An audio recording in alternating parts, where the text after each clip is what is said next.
बिस्मिल्लाहिर्रहमानिर्रहीम। अस्सलाम वालेकुम स्टूडेंट्स। आज मैं हूँ तहमीना वकील और आज बीएससी इनऑर्गेनिक केमिस्ट्री का हमारा सेकंड लेक्चर है। कल हमने डिस्कस किया था कि आयनिक बॉन्ड क्या होता है, ठीक है, और वो क्यों प्रोड्यूस्ड होता है, क्या रीज़न है। आज हम डिफरेंट आयनिक क्रिस्टल स्ट्रक्चर्स के बारे में डिस्कस करेंगे कि जब आयनिक बॉन्ड बनता है तो किस किस्म के स्ट्रक्चर्स डेवलप होते हैं। सो आयनिक क्रिस्टल स्ट्रक्चर, जैसे हमें पता है कि आयनिक कंपाउंड्स में चूँकि इलेक्ट्रोस्टैटिक अट्रैक्शन होती है, स्टैटिक फोर्स ऑफ अट्रैक्शन जो कि स्ट्रॉन्ग है, so that's why they are solid वो कंपाउंड्स हैं जिनमें के इंटरमोलेकुलर फोर्सेस स्ट्रॉन्ग हैं। अब चूँकि इस केस में ये जो इलेक्ट्रोस्टैटिक अट्रैक्शन है it is independent of direction, तो ये आपके पास जो है डायरेक्शन से इंडिपेंडेंट होता है। डायरेक्शन से यानी कि ऑपोजिटली चार्ज जो हैं वो इंडिपेंडेंट है डायरेक्शन से, ठीक है। इसका क्या मतलब है कि ये डायरेक्शन से इंडिपेंडेंट है। इसमें अगर हम देखें तो हमारे पास एक्चुअली क्या होता है, हमारे पास होते हैं पॉजिटिवली चार्ज आइंस और फिर उसके बाद होते हैं नेगेटिवली चार्ज आइंस, ठीक है। फिर पॉजिटिव चार्ज नेगेटिव के आगे होता है पॉजिटिव, फिर पॉजिटिव की सराउंडिंग में होता है नेगेटिव। अब ये पॉजिटिव के इधर भी है तो इधर भी नेगेटिव, इसके नेगेटिव के इधर भी पॉजिटिव है, इसके इधर भी पॉजिटिव, इसी तरह इसके इधर नेगेटिव है, इसके इधर नेगेटिव है, इसके इधर नेगेटिव है, इसके पीछे भी नेगेटिव होगा। तो जहाँ पर पॉजिटिव है उसकी सराउंडिंग में नेगेटिव चार्ज मौजूद होता है। तो ये डायरेक्शनल नहीं होता, नॉन डायरेक्शनल होता है। ये कहीं भी आपके पास जहाँ पे पॉजिटिव चार्ज आइंस होंगे उसकी सराउंडिंग में नेगेटिव चार्ज आइंस मौजूद होंगे। सो आपके पास ये जो पॉजिटिव और नेगेटिव आइंस हैं ये अरेंज्ड होते हैं इन alternating cation A9 pattern in 3 dimensional arrangement.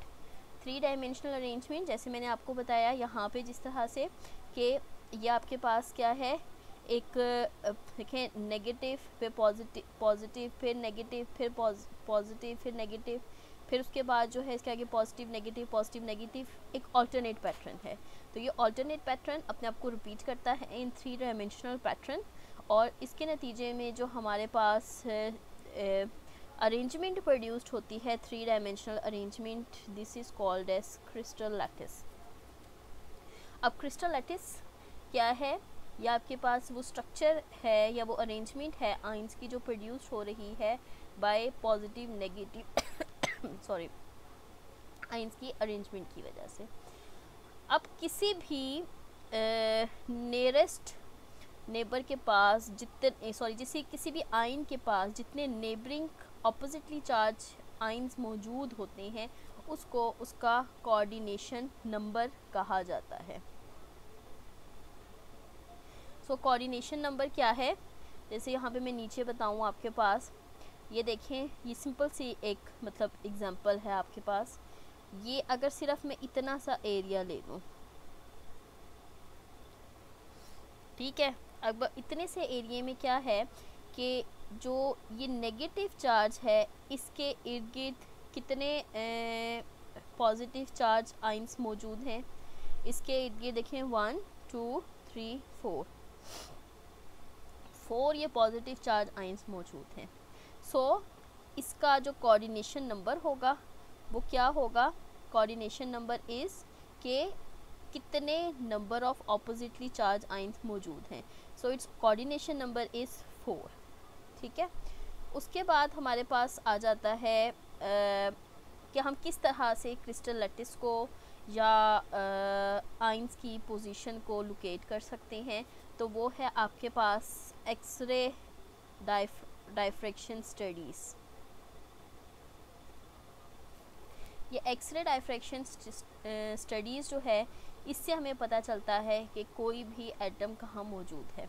जैसे आपके पास सोडियम क्लोराइड का स्ट्रक्चर है, ठीक है, या कोई भी और आयनिक कंपाउंड का स्ट्रक्चर है, तो वो ये शो करेगा कि ये जो आइंस हैं these are actually in the form of spheres. अगर आपने नोट किया हो मैंने इन्हें स्फेयर्स की फॉर्म में बनाया था, ठीक है। तो आपके पास इस तरह से एक आइन, दूसरा आइन, ये पॉजिटिव है, ये नेगेटिव है, फिर पॉजिटिव है, नेगेटिव है, फिर पॉजिटिव है, नेगेटिव है, और फिर नेगेटिव के ऑपोजिट पॉजिटिव और पॉजिटिव के ऑपोजिट नेगेटिव। ठीक है, इस तरह से। तो ये आपके पास इस तरह से 3 डायमेंशनल मैनर में अरेंज हुए होते हैं। तो ये आपके पास था इसका कि किस तरह से हम किसी भी आयनिक क्रिस्टल स्ट्रक्चर को देख सकते हैं या इसके क्या बेसिक पॉइंट्स हैं। अब जब हमने क्रिस्टल लैटिस की बात की, तो क्रिस्टल लैटिस के अंदर, क्रिस्टल लैटिस क्या है, 3 डायमेंशनल अरेंजमेंट है किसी भी पॉइंट्स की, किसी भी आइंस की। ठीक है, अब उसमें जो स्मॉलेस्ट स्ट्रक्चरल यूनिट है which can be atoms, ions और मॉलिक्यूल्स। ठीक है, तो जो स्मॉलेस्ट यूनिट है, स्ट्रक्चर यूनिट, जिसके अंदर एटम भी हो सकते हैं, आइंस भी हो सकते हैं, मॉलिक्यूल्स भी हो सकते हैं, that is repeated in 3 dimensional pattern to form a crystal lattice is called a unit cell. मतलब एक आपके पास बहुत बड़ा स्ट्रक्चर है और उसमें से वो छोटा सा यूनिट जो अपने आप को रिपीट किए जा रहा है। ठीक है, इसको अगर मैं शो करूँ, यहाँ पे आपके पास देखिए एक पैटर्न है इस तरह से।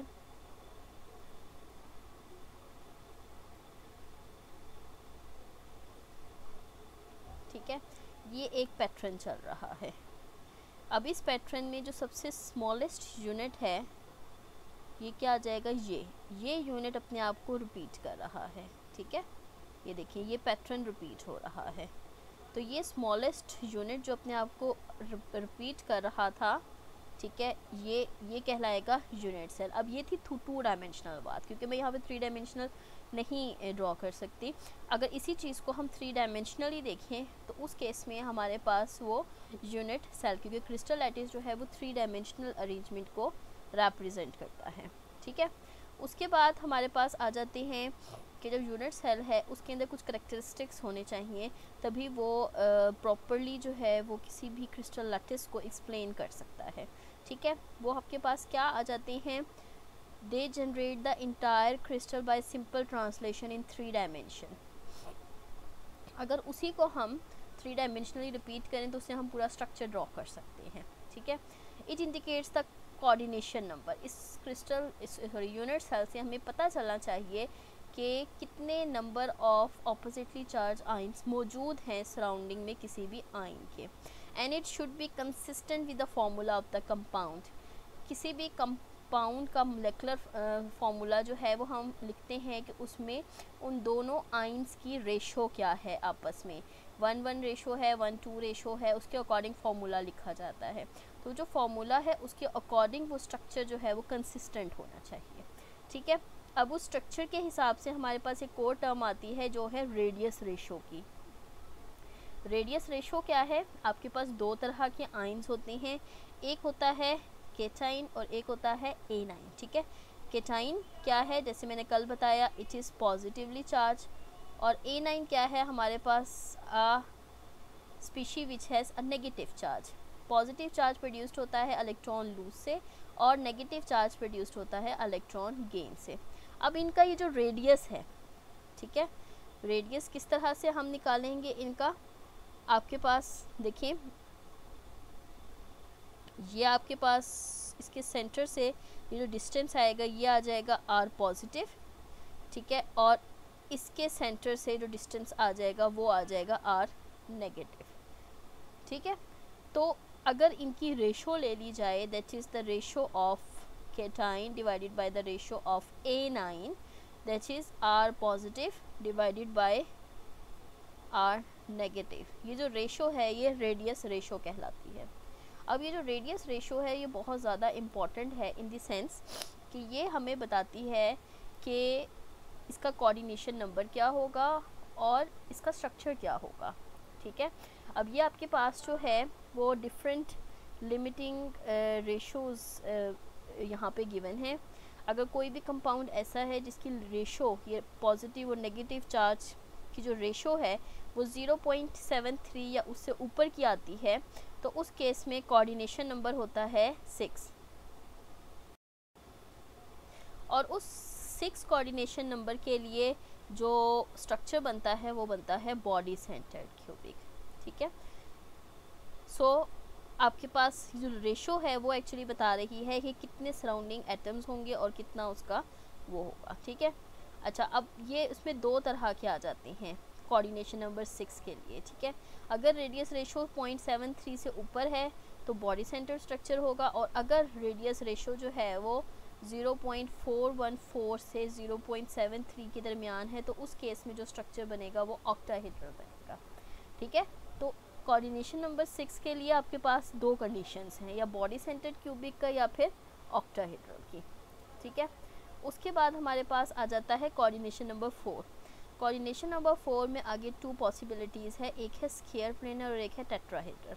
अगर रेडियस रेशो है 0.414 से लेकर 0.73, ऊपर वाली भी वही सेम है लेकिन ऊपर वाली के केस में कोऑर्डिनेशन नंबर 6 है, ठीक है। तो अगर 4 है तो आपके पास स्क्वायर प्लेनर स्ट्रक्चर होगा, और अगर आपके पास ये 0.225 से 0.414 है तो तब आपके पास जो है वो टेट्राहेड्रल स्ट्रक्चर होगा, ठीक है। तो इन दोनों में फ़र्क है, ठीक है, कोऑर्डिनेशन नंबर्स का। नेक्स्ट आपके पास कोऑर्डिनेशन नंबर 3, उसके लिए 0.155 से 0.225 है और स्ट्रक्चर है ट्रायंगुलर, और अगर आपके पास 0.115 से भी कम हो या उतना हो तो फिर 2 कोऑर्डिनेशन नंबर है विद द लीनियर ज्योमेट्री। तो अभी अब जब हम क्रिस्टल स्ट्रक्चर डिस्कस करेंगे तो उसमें बार बार ये रेडियस रेशो का जो वर्ड है ये यूज़ होगा, एक्सप्लेन तो नहीं यूज़ होगा, इसलिए मैंने इसको पहले एक्सप्लेन कर दिया है ताकि आपको थोड़ा सा आइडिया हो कि रेडियस रेशो क्या होती है और रेडियस रेशो किस तरह से इफ़ेक्ट करती है इन structure determination and the coordination number. इसी तरह से एक और वैल्यू आती है या एक और टर्म आती है, वो है लैटिस एनर्जी, जिसे क्रिस्टल एनर्जी भी कहा जाता है। कोई भी कंपाउंड जो आयनिक कंपाउंड है, ठीक है, उसको बनाने के लिए जितनी अमाउंट ऑफ एनर्जी इवॉल्व होती है, जैसे आपको पता है बॉन्ड फॉर्मेशन इज़ एक्सोथर्मिक, ये आपको बार बार बात बता रही हूँ कि जब बॉन्ड बनता है तो एनर्जी रिलीज होती है।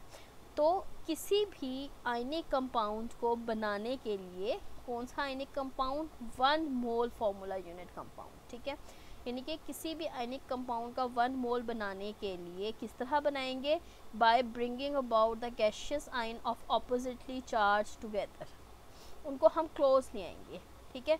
जब हमारे पास ये दो, जिस तरह से एक है पॉजिटिव चार्ज और एक है नेगेटिव चार्ज, इनको हम एक दूसरे के करीब लाएंगे और अट्रैक्शन होगी, जिसके नतीजे में आपके पास ये बॉन्ड बनेगा और इसी तरह का क्रिस्टल लैटिस डेवलप होगा। तो उसमें जो अमाउंट ऑफ एनर्जी इवॉल्व्ड होगी उसे हम कहते हैं लैटिस एनर्जी।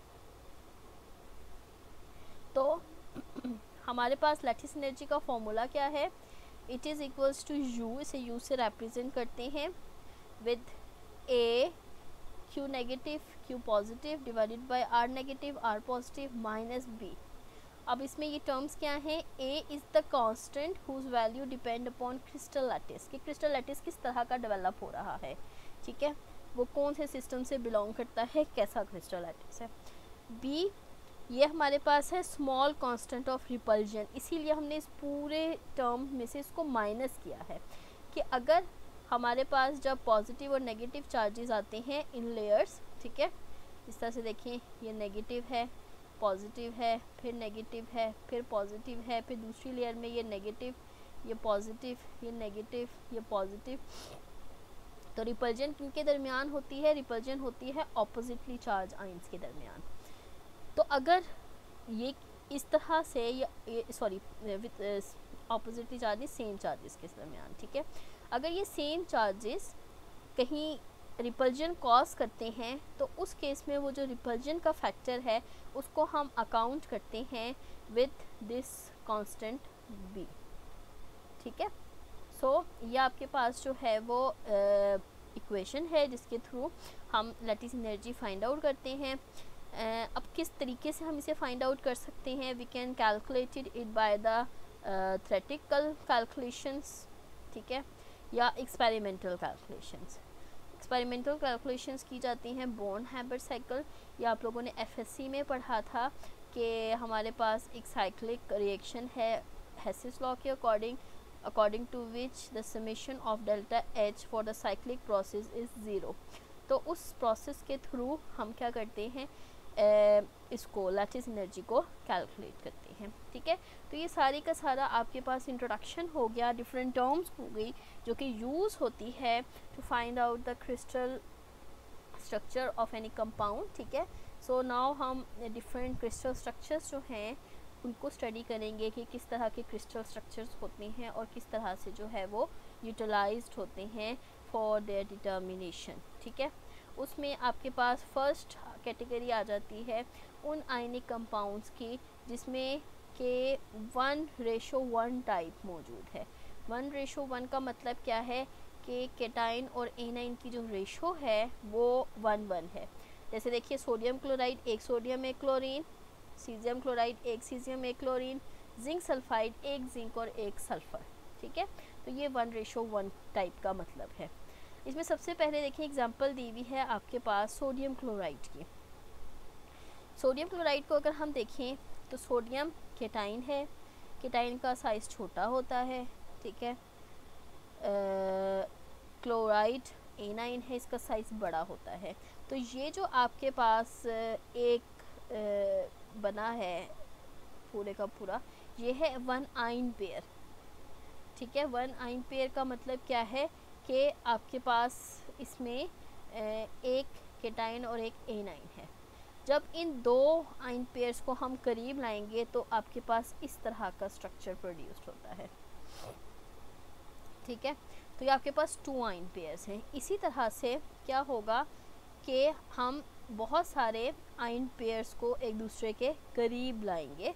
ठीक है, और 3 डायमेंशनल मैनर में वो अरेंज होंगे और क्रिस्टल लैटिस बनाएंगे।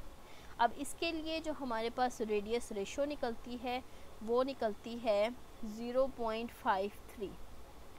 ठीक है, 0.53 रेशो है। अब अगर आप पीछे देखें 0.53 तो हमें पता चलेगा कि ये आ रही है इस रीजन में 0.4 से 0.7। तो इसका कोऑर्डिनेशन नंबर क्या निकलेगा 6, और इसका स्ट्रक्चर क्या बनेगा हमारे पास ऑक्टाहेड्रल। ठीक है, तो इस केस में आपके पास देखें कोऑर्डिनेशन नंबर क्या है 6 और अरेंजमेंट क्या है ऑक्टाहेड्रल। ठीक है, अब इस केस में जो अरेंजमेंट बन रही है वो बन रही है, ये जो मैंने CCP लिखा हुआ है ये क्या है, it is cubic close packing. ठीक है, क्यूबिक क्लोज पैकिंग किस तरह से होती है, ये मेटल्स के स्ट्रक्चर की पैकिंग की टाइप है जिसके नतीजे में हमारे पास फेस सेंटर्ड क्यूबिक स्ट्रक्चर बनता है। ठीक है, अब हम देखते हैं कि फेस सेंटर्ड क्यूबिक स्ट्रक्चर कैसा होता है और सोडियम क्लोराइड जो है वो किस तरह का स्ट्रक्चर बनाता है। अब ये देखें यहाँ पे आपके पास ये सोडियम क्लोराइड का स्ट्रक्चर बना हुआ है। अब इस केस में देखें ये हमारे पास 4 ion pair of sodium chloride पहले शो हुए हैं। 4 आयन पेयर कैसे हैं ये देखें, या आपके पास जो है वो 1, ठीक है, ठीक है, उसके बाद जो है ये 2, ये 3 एंड दिस वन इज़ 4। ठीक है, इस तरह से आपके पास ये आए हैं। ये एक पेयर है, ये दूसरा पेयर है, ये तीसरा पेयर है, ये चौथा पेयर है। अब ये 4 पेयर्स थे, लेकिन ये 4 पेयर्स जब कंबाइन हुए, ठीक है, तो इन्होंने क्या किया कि 3 डायमेंशनल मैनर में अपने आप को अरेंज कर लिया। ठीक है, वो किस तरह से अरेंज करेगा, ये देखें, ये वाला सोडियम इस क्लोरीन के साथ, ये क्लोरीन इस सोडियम के साथ। ठीक है, इसी तरह ये सोडियम क्लोरीन के साथ, सोडियम क्लोरीन के साथ, फिर ये वाला सोडियम क्लोरीन के साथ, ये सोडियम क्लोरीन के साथ, और ये सोडियम और क्लोरीन। तो आपके पास ये एक्चुअली एक किस्म का क्यूबिक स्ट्रक्चर बन गया है। ठीक है, लेकिन ये क्यूबिक स्ट्रक्चर जो है ये वो नहीं है, यूनिट सेल नहीं है। ठीक है, ये आपके पास क्यूबिक स्ट्रक्चर है सिंपली। इसी को अगर हम मज़ीद क्या करते हैं, स्प्रेड करते हैं इन 3 डायमेंशनल पैटर्न। ठीक है, इस तरह से कि आपके पास ये यूनिट सेल को कंस्ट्रक्ट करे। तो इसमें देखें यहाँ पे आपके पास क्या था, ये सोडियम है, ठीक है, यहाँ पे ये सोडियम है, तो ये आपके पास ब्लैक कलर का क्या है, सोडियम, ठीक है, ये देखें यहाँ पे शो हुआ है सोडियम। उसके बाद ये है क्लोरीन इसके साथ, तो सोडियम क्लोरीन ये चीज़, और इसके बाद इसी तरह से इसको 3 डायमेंशनल ही इन्होंने ये, ठीक है। तो ये जो एक्चुअली आपके पास स्ट्रक्चर बना था जो कि आपके पास क्या है लेफ़्ट साइड पे है, ये एक्चुअली दिस वन है, ठीक है। उसको मज़ीद हम स्प्रेड करते हैं इन 3 डायमेंशनल पैटर्न, और हमारे पास ये यूनिट सेल प्रोड्यूस्ड होता है। अब अगर हम इस यूनिट सेल को देखें तो ये हमारे पास एक्चुअली देखें क्या है, क्यूबिक स्ट्रक्चर है जिसके कॉर्नर्स पे क्लोरीन मौजूद है। ये मैं एक क्यूब बना रही हूँ, आप मेरे इस फॉर्मेशन को फॉलो करें, ठीक है। तो ये आपके पास क्या है, एक क्यूब, तो ये आपके पास क्या है, क्यूबिक स्ट्रक्चर। इस क्यूब के 8 कॉर्नर्स हैं, उन 8 कॉर्नर्स पे क्लोरीन मौजूद है। 1 2 3 4 5 6 7 8, ठीक है। तो ये आपके पास सिंपल क्यूबिक, लेकिन सिर्फ और सिर्फ ये कॉर्नर्स पे ही नहीं होते बल्कि 6 क्लोरीन 6 फेसेस के सेंटर में भी मौजूद होते हैं, ठीक है। जो आपके पास क्या हैं, इस तरह से देखें, ये 1 2 3 4 5 6, ठीक है। अब अगर मैं इनको इस तरह से कंप्लीट करूं कि ये जितनी भी लाइंस हैं इनके सेंट्रल पॉइंट्स ले लूं, ठीक है। ये जो सेंट्रल पॉइंट्स मैंने लिए हैं, ये ऊपर वाले का, और फिर मैं इसको क्रॉस कर दूं, ठीक है। इसी तरह से इधर साइड वाले का ये सेंट्रल पॉइंट्स लिए हैं और फिर उसे क्रॉस कर दूं। इसी तरह इस नीचे वाले के ये सेंट्रल पॉइंट्स लिए हैं और उन्हें क्रॉस कर दूं। साइड वाले के सेंट्रल पॉइंट्स हैं, ठीक है, इन्हें क्रॉस कर दें।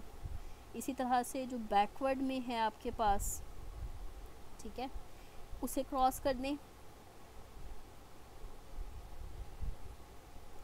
और इसी तरह से जो फ्रंट में है आपके पास, इसको क्रॉस कर दें, ठीक है। तो ये आपके पास क्या है, फेस सेंटर्ड अरेंजमेंट बन गई है जिसमें 8 क्लोरीन मौजूद हैं एट द कॉर्नर्स, ठीक है, और 6 क्लोरीन मौजूद हैं, ये वो सॉरी,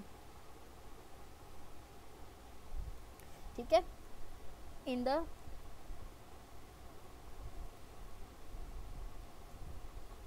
ठीक है। तो ये आपके पास क्या था, तो ये तो आपके पास थी पोजीशन ऑफ क्लोराइड, के क्लोराइड कहाँ कहाँ मौजूद हैं। क्लोराइड मौजूद हैं कॉर्नर्स पे और सेंटर ऑफ द फेस पे, इसी वजह से इसे फेस सेंटर्ड कहते हैं, ठीक है। उसके बाद अगर हम देखें इसको सोडियम को, ठीक है, तो सोडियम की पोजीशन जो है वो हमारे पास आती है एजिस के सेंटर में। अगर हम देखें तो हमारे पास इसमें 12 जो हैं वो एजिस हैं, ठीक है। 12 एजिस देखें किधर से हैं, सॉरी ये 6 गलती से लिखा गया है। आपके पास देखें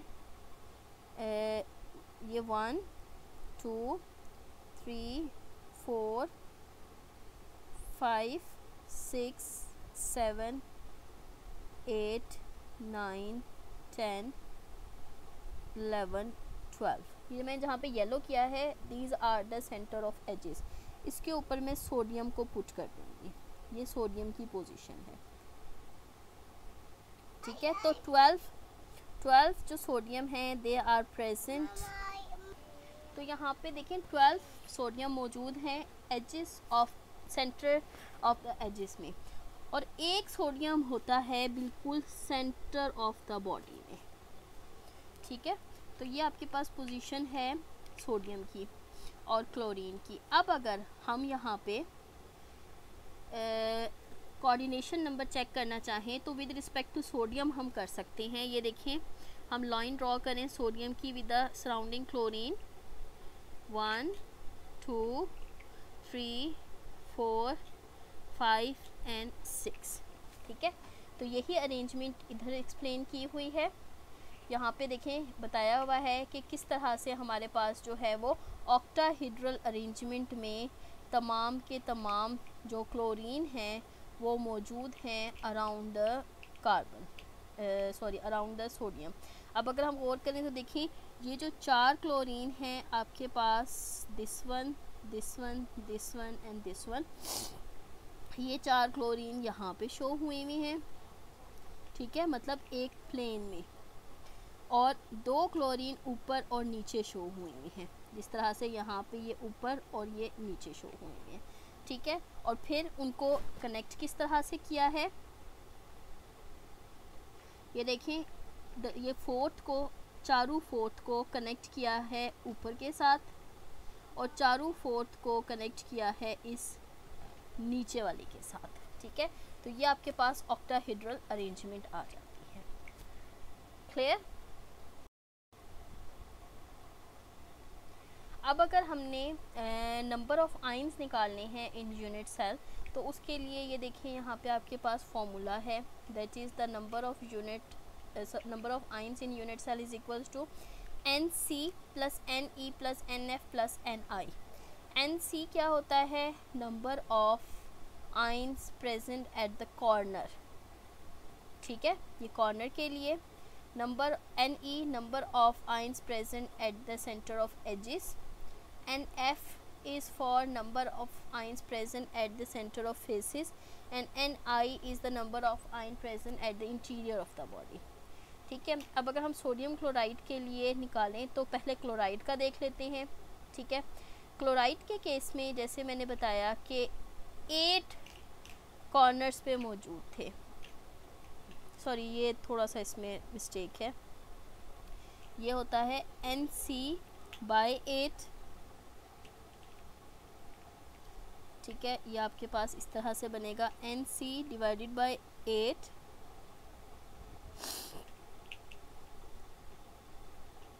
NE divided by 4 NF divided by 2 and NI, ये फॉर्मूला है, ठीक है। अब क्लोराइड के लिए चूँकि 8 मौजूद हैं कॉर्नर पे, तो 8/8, इंटीरियर पे कोई नहीं है इसलिए 0, फेसेस में 6 मौजूद थे इसलिए 6/2, और इंटीरियर में कोई नहीं थे तो 0, ठीक है। तो अगर आपके पास देखें तो 8/8 1, 6/2 3, ठीक है, और 1 + 3 इज़ 4, तो 4 क्लोराइड आइंस मौजूद हैं। और अगर हम सोडियम का देखें तो सोडियम में कॉर्नर्स पे कोई नहीं है, इंटीरियर में 12 थे, तो 12/4, 4 से डिवाइड किया है यहाँ पे से। उसके बाद फेस के सेंटर पे कोई नहीं है, उसके बाद इंटीरियर में 1 है, ठीक है। तो आपके पास क्या आ जाएगा, 12/4 3 + 1 4 सोडियम आइंस। तो इस केस में आपके पास 4 ही क्लोराइड आइंस हैं और 4 ही सोडियम आइन है, तो यहाँ पे आपके पास जो इसकी रेशो आएगी वो क्या आ जाएगी, 1:1, जो कि हमारे पास, चूँकि ये टाइप कौन सी है, 1:1 टाइप, तो यहाँ पे सोडियम क्लोराइड से हमने इसको एक्सप्लेन कर दिया दैट इट इज़ 1:1 टाइप, ठीक है। अगर आप लोगों को थोड़ा सा स्ट्रक्चर बनाने का मसला हो रहा है तो मैं आपको थोड़ा सा एक्सप्लेन कर देती हूँ कि कैसे जो है वो स्ट्रक्चर बनाया जाता है सोडियम क्लोराइड का, ठीक है। ये देखिए, आपने क्या करना है, एक क्यूब बनाना है,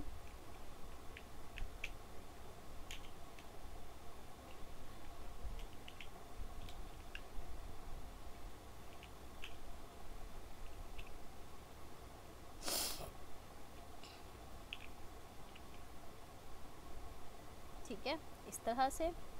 उसके बाद आपने क्या करना है, एक और इसका सेंटर लेके इसके सेंटर को इसके सेंटर से, और फिर ये नीचे, और इसी तरह से यूँ, और यहाँ पे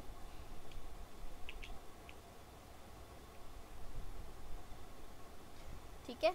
तो ये आपके पास एक अरेंजमेंट बन गई है क्यूबिक की। अब अगर इसमें आपने क्लोरीन को करना है, मैं यहाँ पे क्लोरीन को शो कर देती हूँ, अच्छा सॉरी, इसको क्रॉस भी करेंगे हम, ठीक है।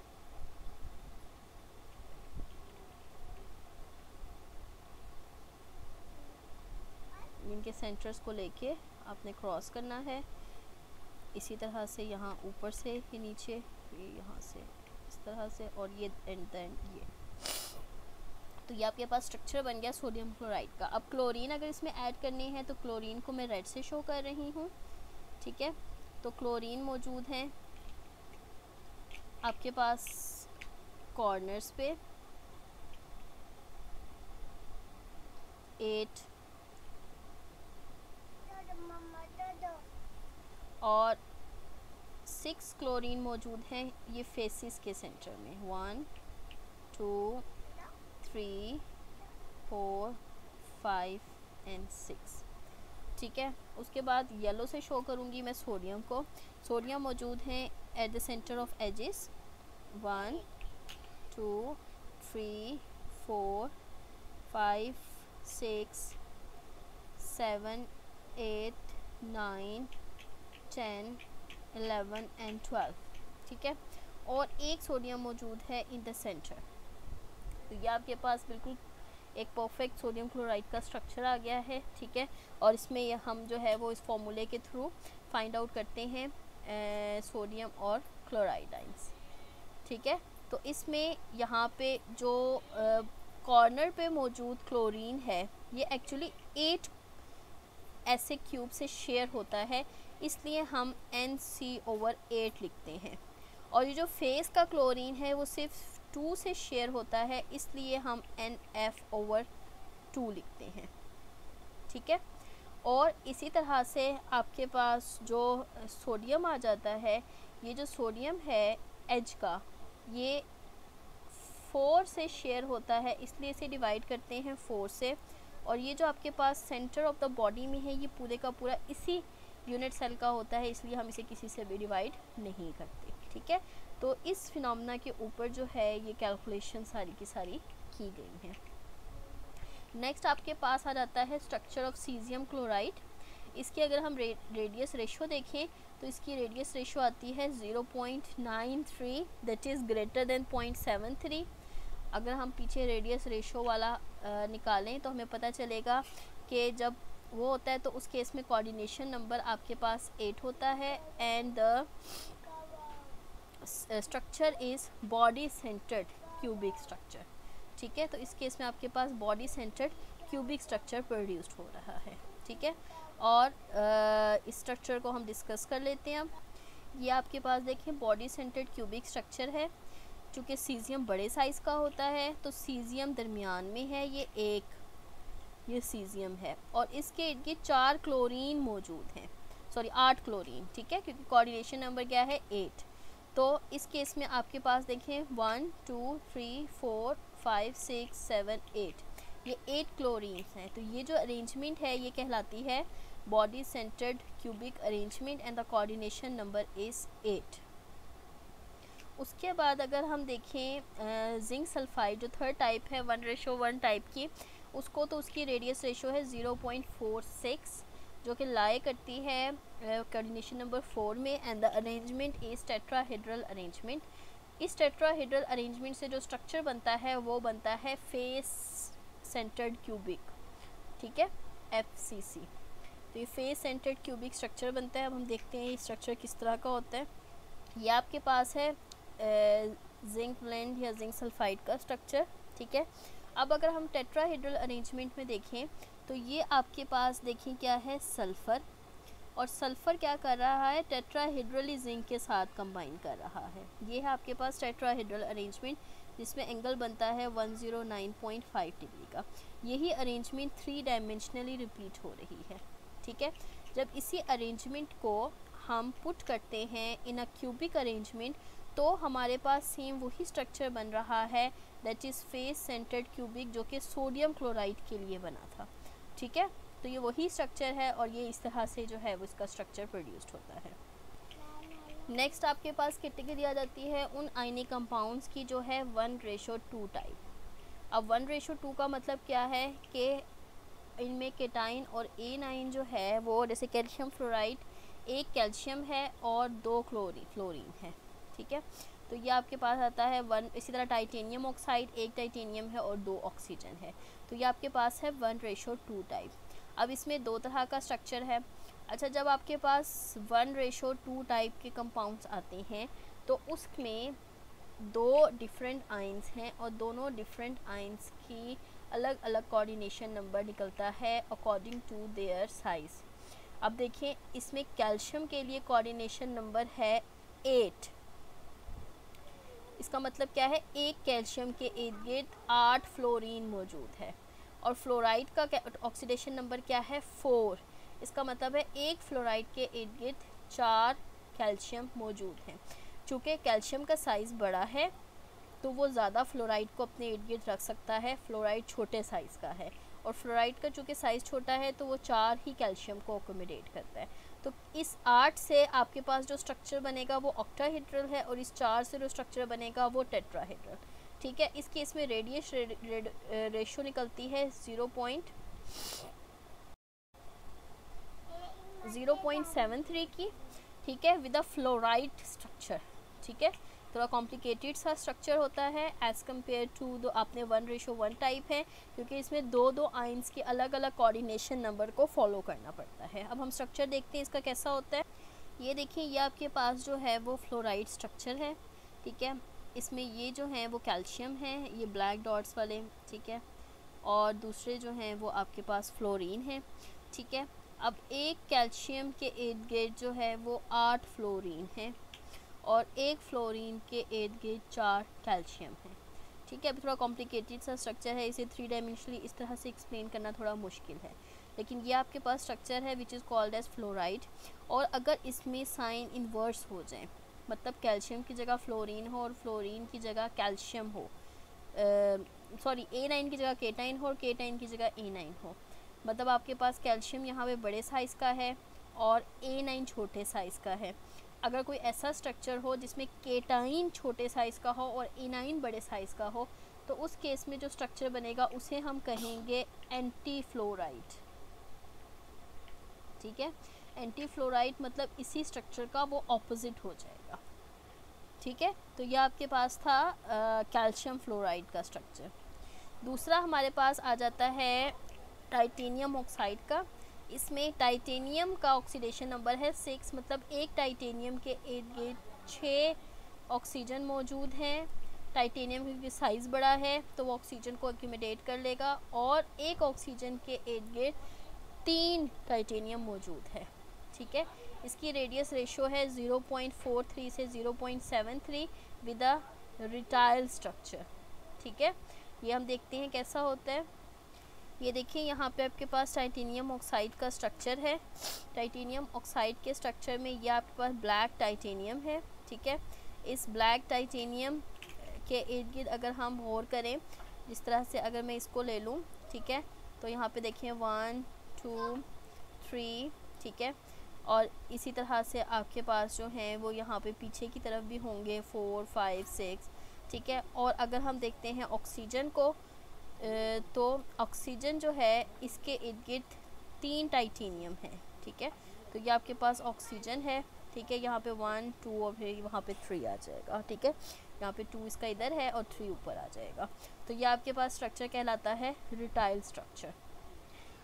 तो ये हमारा आज का लेक्चर था, जो कि था about the ionic crystal structures, जिसमें हमने डिफरेंट क्रिस्टल स्ट्रक्चर्स डिस्कस किए 1:1 और 1:2 टाइप के, which are produced as a result of ionic bonding. ठीक है, और हमने इसमें डिफरेंट टर्म्स को एक्सप्लेन किया, जैसे क्रिस्टल लैटिस है, कोऑर्डिनेशन नंबर है, रेडियस रेशो है, यूनिट सेल, लैटिस एनर्जी, सब कुछ। ठीक है, सो होप सो कि आपको ये तमाम के तमाम पॉइंट्स, ये तमाम बातें क्लियर होंगी। फिर भी कोई प्रॉब्लम है then you can ask me. ठीक है, तब तक नेक्स्ट लेक्चर तक के लिए अल्लाह हाफिज़।